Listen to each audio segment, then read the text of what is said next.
Hey, what's going on, guys? Welcome back to Be Determined. We finally made it through all the guides to the Vamp Slayer guide, so that's what we're doing today. We're going to go over every stage of the Vamp Slayer, all of the crafts and everything. So if this is helpful to you, or if you do end up enjoying, be sure to leave a like and sub if you haven't already. We're getting closer and closer to 5k every day, and once we get there, we'll be doing our last guild interviews ever. So this is your last chance to get into my guild, so be sure to take it, and let's jump straight into it. Alright, so if you watched the last video, you know to teleport over to Stillgore Château. Before you can start Vampire Slayer, you will have to go over and talk to Maddox, and he's going to ask you to make a healing melon, which is used with vampiric melons. You'll need 12 of these to make a healing melon, and it'll heal you for 7 HP for 50 mana, so very nice item. Then you can come over to Maddox and start off your Riftstalker Blood Fiend level 1. Now, these do start costing more motes as they go on, starting with 1.9k and eventually going all the way up to 9.5k, and you can see their health changes, their damage per second, and their abilities over ever how many phases. We're going to go over all that today, but to start off, you're going to be using a regular healing melon, not a luscious, and your weapon should be a pickaxe, the self-recursive pickaxe. Your armor should be snake in a boot, femur growth legging, the orange chest plate, and the detransfigured seraphine face or head or whatever. And then you can have your Riftstalker Blood Fiend level 1 begun. So tier 1 is pretty simple, pretty easy. The biggest tip I can give for slayers right off the bat is number 1, your stats. You're going to want the most intelligence and mana regen that you can get, and as time goes on, your hearts will also be important. Also, magic find is pretty nice. You can get extra magic find from the cakes in the real world and having your beacon active in the real world, but your damage honestly doesn't matter a ton as far as the boss fight is concerned. It's definitely helpful for fighting the thralls and spawning in the boss faster, but I do recommend fighting thralls and fledglings for this and fighting inside the castle. You can spawn it outside here using the splatters and things, but the issue is if you are fighting the boss and you accidentally hit a splatter too many times, you're going to lose like half your health onto the floor, and that will probably end up in you dying. Plus, the ground in here is very flat, which definitely helps out a lot. So I do recommend fighting it inside here. Using this area here is a good one. And for the earlier tiers, fighting down underneath and down these stairs here in the basement can be a pretty good option. But for the later tiers, they do have things just like Blaze Slayer where they throw like a pillar around, or they'll throw blood chalices around for tier 5s, and there is an issue where sometimes they'll throw it a floor above you and it's impossible to clear. So that has happened to me a few times. It's not super common, but it does happen, so I do recommend fighting it up top here. Now, the issue with fighting it up top though is that's where most people are going to be spawning in their boss. Fighting multiple Slayer bosses at the same time, or just having them close to each other at the same time, is very difficult. Even if you're not fighting the other person's boss, whenever it gets to the mania phase, which we'll go over in a moment, then the mania phases can overlap and it's very difficult to tell where you're supposed to be standing. Now, the tier 1 does have, as we saw earlier, 4 phases or 4 abilities over 3 phases. So the first ability is called coagulation, and basically whenever you're fighting it, it's going to be dealing half a heart of your health every second. So let's go ahead and spawn it in. The best thing about Vamp Slayer is, of course, whenever you are fighting a boss, the little minis around will not fight you. So that is very nice. And you can see my health is going down by half a heart per second. But we're going to get to the second phase here, which is Mania, which he's doing right now. So I basically just have to stand on these little green areas here and just make sure I'm there before these blocks turn into coal. Now, if I try and go out of the area, I'm going to be taking constant damage super quickly, and it's pretty much just going to instantly kill me. So I want to make sure to stay inside here, keep attention on my health so I can use my healing melon whenever I need to. And this phase does last 30 seconds, so it takes a little bit. But then we can start fighting the boss again. And he does have that spectral ability where he flies around and teleports just like that. But there we go, we've taken him down. There is another ability that he has that we'll go over later, but if you can beat it fast enough, then he won't get to it, because he would do that before he does the mania section of the fight, and the mania section you can get to pretty quickly, so you can usually skip that first phase or the second phase there. So his passive abilities are doing that half health every second. His second ability is doing the spectral form where he turns into a bat and flies around every now and then. The third ability is called Stone Wraith. So he's going to spawn 3 little clock goils just like that, and then he'll do the Stone Wrath ability, which we're about to watch this guy's do. So he's going to fly up in the air, and then he's going to look down at you and do these particles all around. Now there's a special trick that you can do with those particles that we're going to go over here in a moment, but whenever you kill a tier 1, it does give 10 experience towards Riftstalker Bloodfiend. So you will have to kill 2 of those before you unlock level 1 noob. It says you get 20 seconds of rift time, the Silver Lace Karambit recipe, the Anti-Bite Scarf recipe, and the Holy Ice recipe. So the Silver Lace Karambit is very nice. If we compare it to the Recursive Pickaxe, the pickaxe has 5 rift damage and 2 speed. The Karambit has 5 rift damage but 10 speed, and you gain 3 rift damage against vampires. It also regens 5 mana and half a health on hit, so that mana regen is very important. Plus, using that half health on hit, you completely out heal a tier 1. Now, the crafts for these is 12 Coven Seals and 12 Silver Fangs. You will have to transfer these Silver Fangs from the main world, which can get a little bit pricey. This one's not too bad, just 12, but there is for the tier 2, I believe, you'll need a full stack of Silver Fang, but this craft isn't too bad. Definitely worth it. Then there's the Anti-Bite Scarf, which you will need the Detransfigured Face as well as 32 Coven Seals to make, and it's an extra 20 seconds of rift time plus 1 heart, so you should have 11 hearts after you grab this. And the ability is very, very nice. When you take damage, you'll take 0.3 health less, so definitely a good ability to have. But finally, there's the Holy Ice, which is very important. You'll be using this from this level all the way up. It is required for tier 2 and above, pretty much. You see it costs 20 mana, has a 4-second cooldown, and for the next 1.5 seconds after you use it, your health taken is reduced by 80%. So this is very important to use for the Twin Claws ability that the tier 2 has and all the tiers above it have, which we'll go over here in a moment. But the craft is 100 frozen water and 16 Coven Seals, and this you will be using. It should be in your hotbar for the rest of the time that you do Vamp Slayer. So again, very important. All right, now we're going to go over a tier 2 fight, which has 1 extra ability, which is the Twin Claw ability we will go over. We're also going to go a little more in depth onto the Stone Wraith ability, which is also very important. Now, the differences between a tier 1 and a tier 2 is again Twin Claws, but also the damage per second that you're going to be taking is changed from half a heart to a full heart. And it's going to be a full heart for tier 2, tier 3, and tier 4. For the tier 5, which very, very difficult, we'll go over that later, it will take 1.5 heart. For now, you just got to worry about 1 health per second being lost. Now, another optional spawn area is back here on this ledge. I know a lot of people do use this. The issue with this is later on, if you're in a lobby with a lot of later game players, they are going to be trying to loot share off of your boss, and sometimes your boss can get hit off the edge, or you can be fighting the boss and it gets close to the edge, and when it dies, the loot will fall into the void. So that can be a major issue. So that's just why I don't like to spawn it out here. I've seen it happen to other people, and I just don't want it to happen to me. So again, I do recommend spawning it inside the castle here somewhere, but fighting the mobs out here before you spawn it is of course fine. Here we go, a tier 2. All right, so I'm gonna try and drag him away. You can see he's got a lot more health than a tier 1, and there's the Twin Claws ability, so it will play an audio cue. I'm gonna turn my audio on for a second so you can hear it. That sound right there, at the end of it, he will do the Twin Claws ability. So you want to make sure before he does the Twin Claws ability that you use that Holy Ice to prepare for it, because that Twin Claws does a ton of health damage every time that it hits you. And again, the big deal during Mania, now that you're taking a lot more damage, is to make sure you're using your healing melon. But this is the overlapping I was talking about earlier, where we have multiple Manias going on at the same time.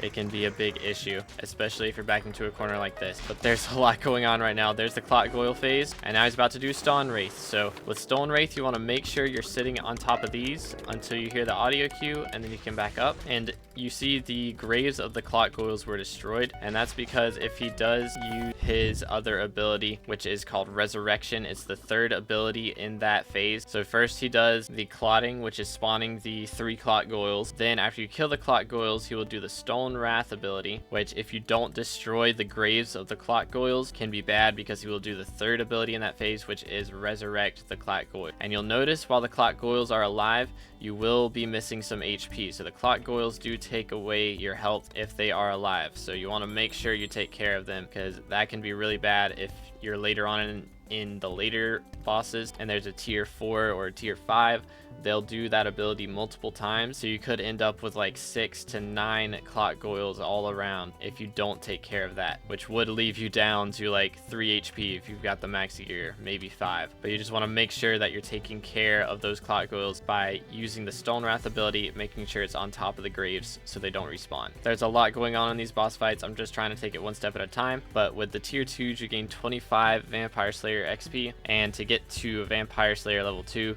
you will need 75 XP. Now the tier 3s are a big step up. They have 2 new abilities, so I do recommend doing a couple of more tier 2s. You can do 3 tier 2s and get to level 2 before you attempt a tier 3.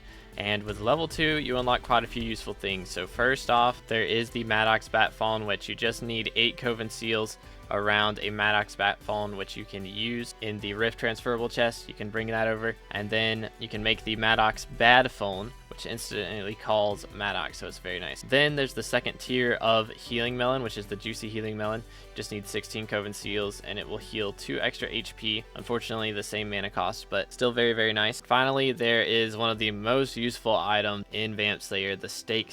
So you can stab a vampire at 20% of its health to instantly kill it. So you can basically just get through any of the Vampire Slayers by only going through 80% of the fight and then killing before the last section. So definitely want to make this. You'll need 3 enchanted wilted Berberus bunches, and then you'll also need 18 Coven Seals to make it, but it is so worth it. It makes every fight easier, so definitely want to do that. Now we're going to go ahead and go over a tier 3 Rift Stalker, which has 2 new abilities. The first one is Killer Spring, which is a lot like Blaze Slayer, where it's going to spawn a giant pillar over somewhere in the area, and you're just going to have to swap between left clicking and right clicking it to get it down really fast. You're just going to want to kind of spam click as fast as you can on the pillar, and it will get rid of it pretty quickly. Second ability is the most annoying ability that is going to be used for tier 4s and tier 5s later on as well. The tier 3 doesn't do it too often, so it's not as bad, but the ability is called Impel, so it's basically going to pop up on your screen between 4 different things to do. It'll be random. So the first one is going to be Sneak, which of course you just sneak for a second and it will disappear. Now if that message on your screen is not taken care of in time, by the way, then you will take a big chunk of HP, so you do not want to miss it. So again, the options are Sneak, then there is Jump, which of course you just jump. Next option is Click Down, and then there's Click Up. So you want to look straight down and click, and straight up and click on each one of those. Make sure that you get it down. But if you are struggling with the last couple things, you may want to make sure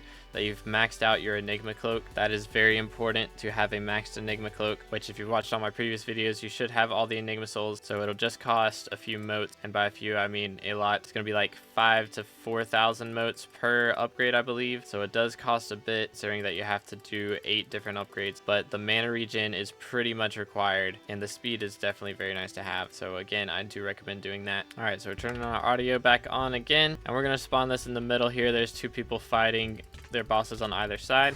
Go ahead and spawn in here, and we want to pay close attention to the audio cues.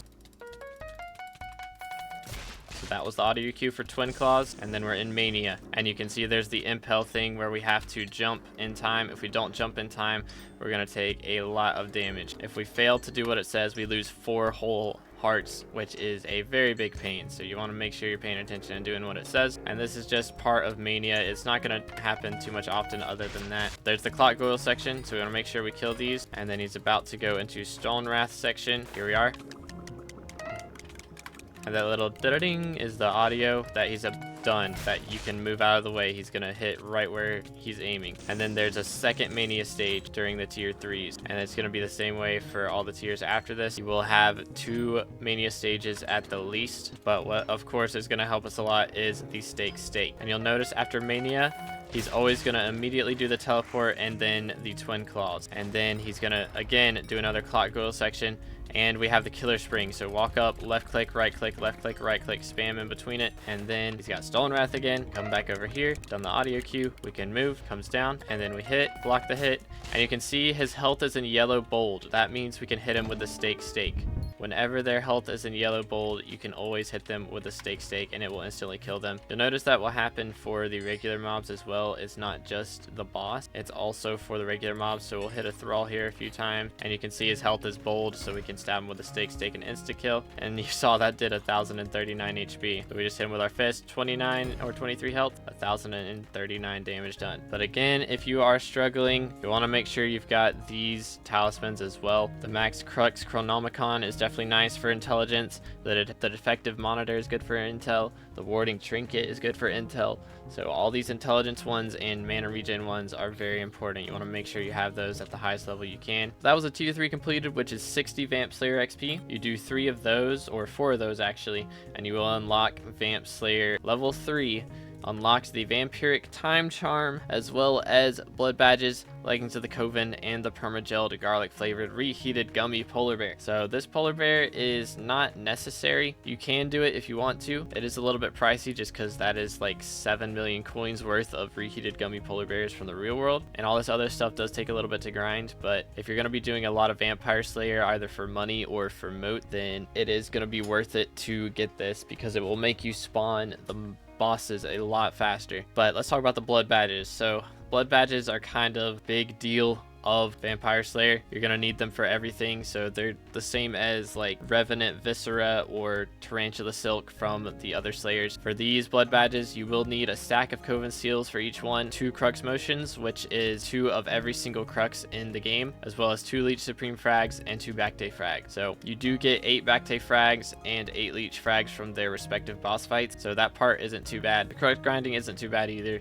The main thing is getting these Coven Seals before you can fight tier 4s and tier 5s does take a little bit, but you can use these to make the Vampiric Time Charm. You'll again need 3 Wilted Berberis Bunches and 12 Blood Badges, which is 12 stacks of Coven Seals, 24 of every Crux in the game, 24 Backday Frags, and 24 Leech Supreme Frags. So it is a bit to do, but getting that Time Charm is definitely going to help with Vampire Slayer as well, just because the upgraded Rift Necklace gives an extra heart, an extra rift damage, more intelligence, and more mana regen. So definitely recommend getting that. But there's also the Leggings of the Coven, which you'll need 1 blood badge for, as well as 24 living metal hearts. Plus you have to transfer over Leggings of the Pack from the main world, which is from Sven Slayer. So you will have had to do a bit of Sven Slayer or just buy it off the auction house. Either way, and you'll be able to make the Leggings of the Coven, which is an upgrade from the Femur Growth legging, because Femur Growth gives negative speed and this gives no speed, 1 heart, and an extra mana regen compared to Femur Growth leggings. So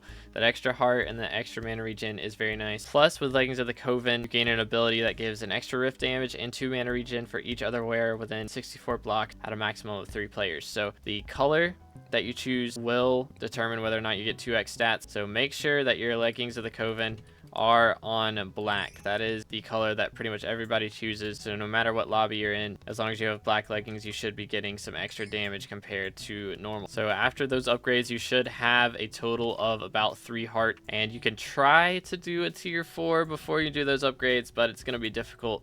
I do recommend getting those upgrades first, but it won't hurt to attempt it, so feel free to do that. Now for a tier 4, it does have same abilities as the previous, but things get a little more hectic. It has more health, and during the mania phase, it's also going to be doing twin claws at you. So you'll be handling walking on the correct block, taking care of the impel things, which is the shift, sneak, jump, plus you'll have to be using your holy ice whenever he throws twin claws ability at you. So that's going to make things pretty hectic, pretty difficult. Now, of course, if you and friends are doing this all at the same time, feel free to help each other out if you can. If you've got somebody that's gone through all this already, then getting their help is definitely nice, but it is possible to do it by yourself, and eventually you'll want to be able to do it by yourself. The main thing is, of course, the gear and the skill. And you've probably noticed as the tiers go up, the cost to spawn them is a bit higher. So for the tier 1, it was 12 kills. For the tier 2, it was 15. Tier 3 is 20, tier 4 is 25, and the tier 5 will be 30. And it's not going to matter which one of these mobs you're fighting. If you don't have the gummy polar bear artifact, or whatever the name of it is, that talisman that increases your combat experience during the rift, is going to be a little bit tougher. Now, if you do struggle with this tier 4 and you can't seem to beat it while you're at Vampire Slayer level 3, feel free to grind tier 3s until you get to level 4. These guys are pretty tough, especially if you have bad ping. You can die to impel way more often than most people. That's just kind of the way it is, unfortunately. unfortunately. But here we go, we're about to spawn it, so we'll turn our audio back on, and we're going to spawn it up here close to the gate. So again, this is a tier 4. It's a lot harder. It's got 2400 HP, but again, with our stake, it's going to be a lot easier to do. So you can see it's teleporting around, doing the twin claws, very, very helpful. And now we're in Mania. So you can see he's doing Twin Claws, Impel, and Mania all at the same time. So we really got to pay attention to our health as well, because we are taking 1 heart of damage per second. So it does take a toll. So just make sure you're using that Holy Ice before Twin Claws. I know that a lot of people mistook how you're supposed to handle Twin Claws. A lot of people have tried to dodge it and struggled that way. Do not try and dodge Twin Claws. Just try and tank it with Holy Ice. So we've got Château going on now as well. The Impel does show up every now and then, even when he's not doing Mania. But we make sure the Stone Wrath hits the graves again. Move out of the way. And then he's going to Twin Claw and teleport at the same time. Click down. And once he gets to 1050 HP, so 1050 HP, he's going to go into the second Mania phase. Now, I do recommend focusing up big time on these whenever you're fighting them. The tier 4 and the tier 5 are on another level. Tier 5 is a whole nother level, but tier 4 is a lot tougher than anything we've done up to this point. So if you're struggling, just make sure to deafen in voice call or turn off whatever YouTube video you were watching. Turn down the music. The audio cues are very important, so just try and focus on that. So you can see he's doing the clock goils and the pillar at the same time, and now we have to do an impel whenever he's doing the Stone Wrath as well, which can be a bit of a pain. But we're almost done with the fight. Once he gets down to less than 500 HP, we can hit him with the stake, and there we are. So these guys give 120 Vampire Slayer XP, which is awesome. And I haven't really talked about the drops on these yet. There is an RNG meter that you can have. So from tier 2s, you can drop a fantastic chocolate chip, a Bubba Blister, Soul Twist rune, and an enchanted bundle book, and that is from tier 2s and above. Now for these drops, I actually don't recommend transferring them to the main server. You can transfer Bubba Blisters, Fantastic Chocolate Chip, Soul Twist, and the Enchanted Book Bundles to the main server, which the Soul Twist you will want to transfer to the main server just because it doesn't self-promote here. But the Bubba Blisters, the Fantastic Chocolate Chips, and the book bundles sell for quite a few motes to the NPCs. So if you ever plan on going for a Shin's auction item, then you will want to hang on to these. From a tier 3, you can drop the Guardian Lucky Block, which is used at Cat to upgrade a Guardian to Mythic, which gives it a special ability during experiment tables. You'll get rarer drops 7% more often, so definitely recommend getting one of those. And then from the tier 4, you can drop the McRubber's Burger and the Unfanged Vampire part. So the Vampire part is used to make the Vampire Dentist Relic, which when you're in the Rift is going to give 30 seconds of Rift time and an extra heart.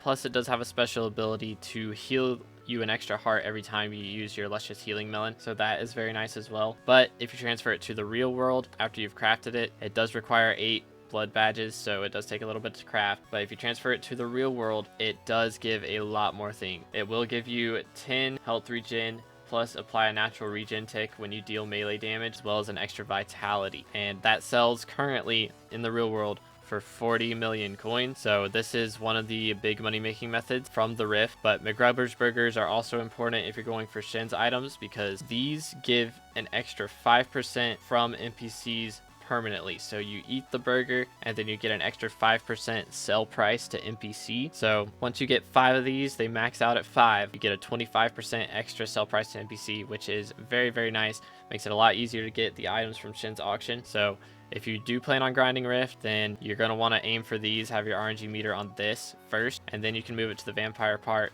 Or if you're going to be doing tier 5s, you can put it on the Enchanted Book Bundle, which is worth 40 mil in the main world as well. This gives the one ultimate enchant, which is used on necklaces, gives a bit of extra strength and vitality based on how many max collections you have. And this is the big money making method right now. If you can handle tier 5s consistently, whether it's doing it by yourself or with a friend, then grinding these out is a very good money method. But I know what a lot of people do is actually grind out tier 4s with their RNG meter on the book bundle. So whenever they drop vampire parts, they can sell those in the main world. The problem with vampire parts is, again, you do have to grind out the blood badges. You can't just transfer the vampire part. So you have to make the talisman in here and then transfer it. So it does require a little bit extra grinding, but I know a lot of people will grind tier 4s with their RNG meter on the book bundle, which they cannot drop until they swap to a tier 5 once their RNG meter is full, and then guarantee this drop, so they'll be making money that way. But we do have to talk about the boss leveling rewards for Vampire Slayer level 4. So for this, you need 840 experience, and you get 120 per tier 4.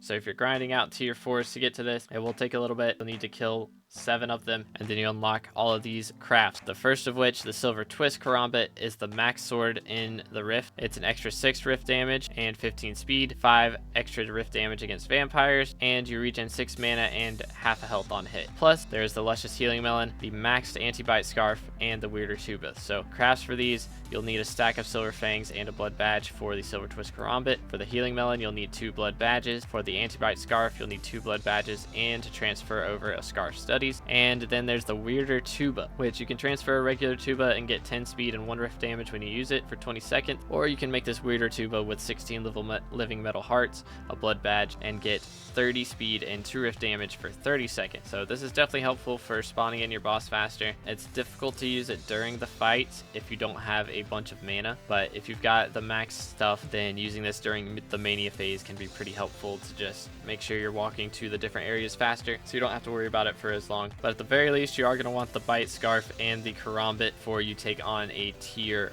5. Now, the Healing Melon isn't necessary for a tier 5, I would say, just because the level before that heals 9 health. This one heals 12 health. If you're down to 2 heart or to 1 heart, you should have about 3 hearts at this point. If you're down to 2 or 3 hearts, you're probably dead anyways if you're at less than that, because the other Healing Melon will heal you to max from 3 or 4 hearts. Depending on how many hearts you have, it'll heal you to max from less than 5 hearts. And the Luscious Healing Melon will heal you to max when you're at 2 to 3 hearts. So honestly, it's not necessary. It doesn't give a mana cost decrease or anything. So I would prioritize this last and mainly focus on the Karambit and the Bite Scarf first. Main thing with the Bite Scarf is it is going to give an extra 2 intelligence. That's the big thing from that. Plus, you will take 0.5 less damage when you take heart damage instead of 0.3 less that you got from the legendary version. So that is really going to help out with the constant damage that you'll be taking. So definitely want to get that if you can. All right, we're going to try a tier 5. These are extremely difficult. The only thing harder in the Rift, I would say, is probably the dance floor in the Mirrorverse. The thing with that is you have infinite Rift time while you're doing that, so it's not as bad. Problem with these guys is they are just difficult and you don't have infinite Rift time. You're going to have to start paying every time that you lose. If you are in the Rift and you can do maybe 4 at the most of these every time you're in the Rift, and you fail one of those 4 attempts, then you just lost 50 bits basically, which is not good. Unless you have Rift Prism, of course, in which case you're a Chad. Thing about tier 5, they deal 1.5 health of damage every second, which is a pain. They also still have their teleport ability and the Twin Claws ability, which the Twin Claws will do 8 hearts of damage if you don't ice it. So that hurt. Try not to get hit by that. If you get hit without the Holy Ice ability, then it's pretty much wraps. This boss is extremely unforgiving. If you mess up at all, it's pretty much over. There's not much you can do. Now, I know what I did and what a lot of other people have done, just because the boss fight is extremely difficult, is to make sure to get to Vampire Slayer tier 5 first, which I will go over that as an option here in a little bit. But realistically, you will not have to do tier 5s that often. If you are money grinding and you really need it and you have good ping, you're able to grind it, sure, go for tier 5s as much as you can. But I have the best gear in the game. The only things that I'm missing are a couple talismans that you could keep in the Rift that don't really give stats. I even kept a Vampire Dentist relic in the Rift for a while to do tier 5s with, and I was still dying to them pretty consistently. I would win maybe 80% of the time. That's probably being a little bit generous, but these guys are extremely difficult. So again, make sure you have your audio cues on whenever you are fighting it. It is almost required to be able to kill these guys, just because there's so much to pay attention to. Again, what really helps is looking above their head. You can see what they're about to do.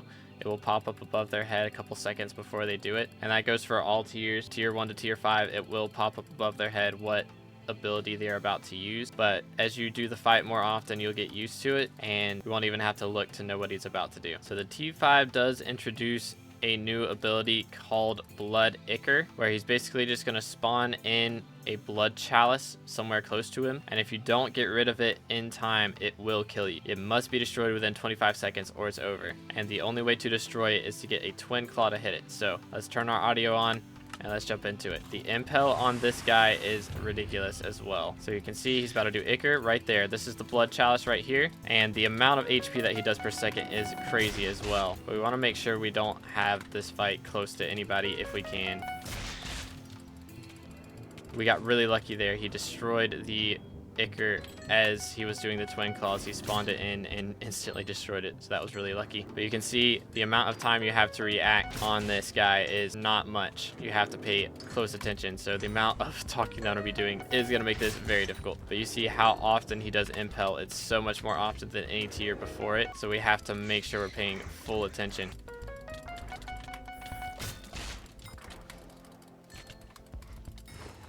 And that lag almost killed us.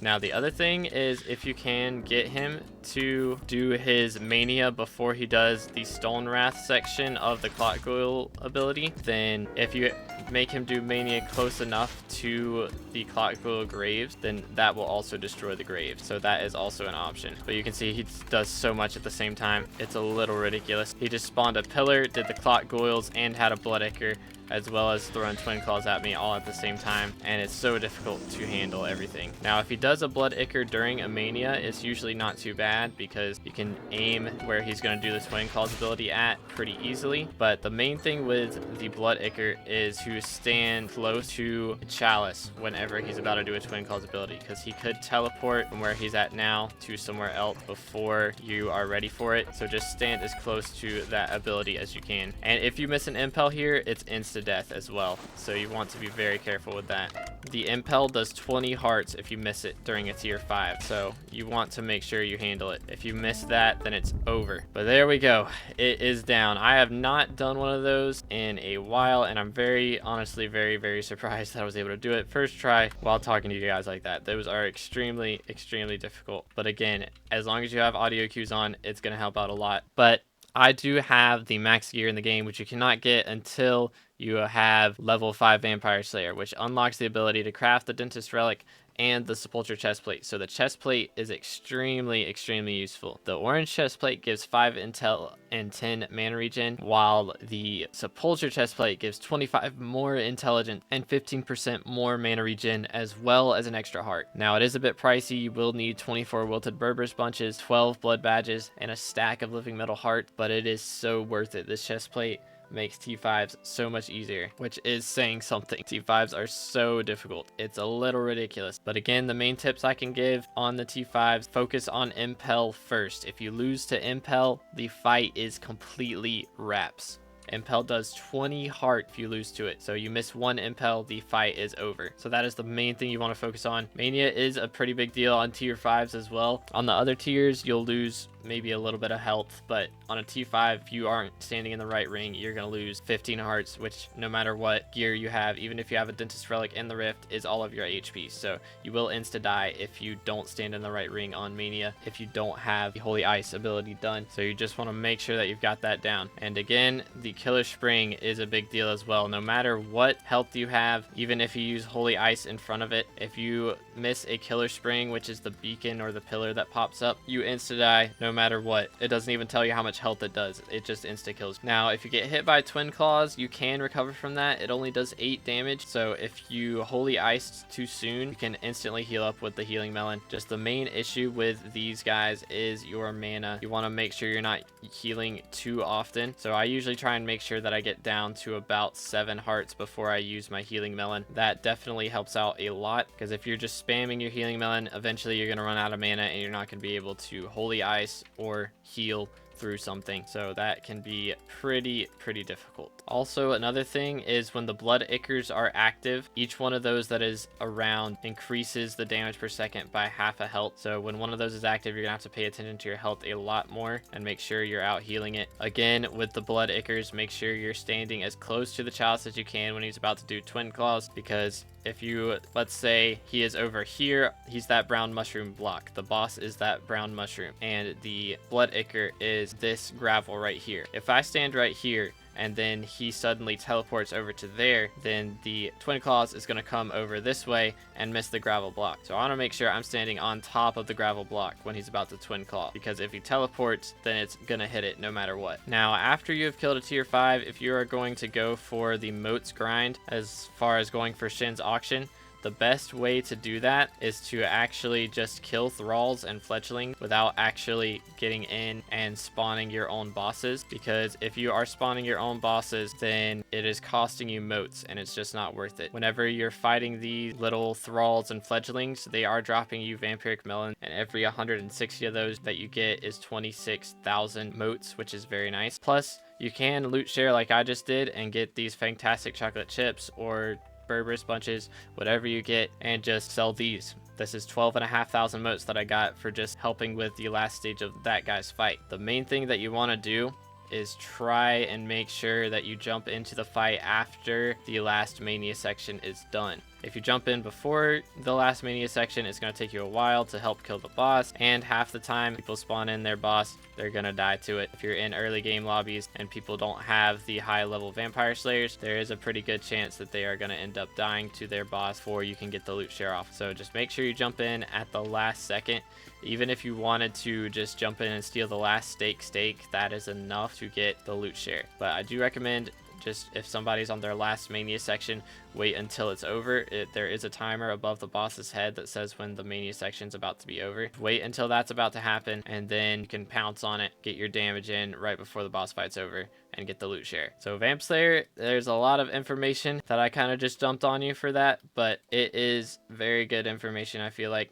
And I probably have withheld a couple things that I forgot. If you guys have any questions, be sure to let me know in the comments. I'll do my best to answer it. But I do hope that this was helpful to you. If it was, be sure to leave a like and sub if you haven't already. And if you haven't already, be sure to check out the other guides I did on the Rift. I've got one for each section of the Rift out now, at least the ones that are out. I don't have one on the mountaintop yet, but one day. But again, thanks for watching to the end. I'll catch you guys in the next one. God bless.